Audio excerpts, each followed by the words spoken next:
China और नेपाल आपस में स्ट्रैटेजिक पार्टनर हैं और चाइना की फौज जो है आज नेपाल के आसपास देखी गई है।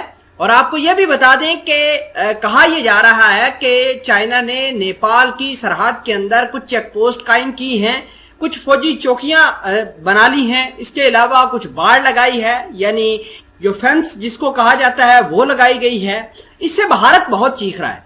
भारत ये कह रहा है कि चाइना नेपाल के सरहदों के ऊपर काबज होकर बैठ गया है और चाइना बहुत जल्द नेपाल की सरजमीन को हथिया लेगा।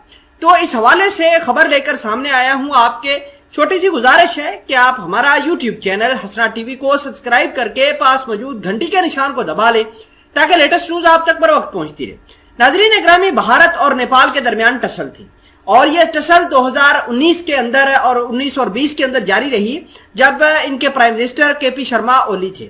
और केपी शर्मा ओली ने बड़े क्लियर कट भारत को बयान दिए कि हम आपके साथ स्ट्रैटेजिक पार्टनर नहीं रह सकते। और जो भारतीय बड़े आराम से नेपाल के अंदर चले जाते थे या नेपाली भारत के अंदर आ जाते थे बॉर्डर क्रॉस करके, वो भी अब बंद हो गए हैं। अब गोरख जो है, जो नेपाल की आर्मी के भारत के अंदर है, भारत की जो मोदी सरकार है इन गोरखों को फौज से निकालकर दोबारा नेपाल के अंदर भेज रही है। और गोरख देखिए बहुत ताकतवर हैं, बहुत करज वाले बंदे हैं और भारत उनको एक पूरी यूनिट को निकालने की कोशिश कर रही है। खैर, ये जो खबर आई है कि चाइना नेपाल की सरहदों के अंदर गया है, तो ये कोई पहला मामला नहीं है।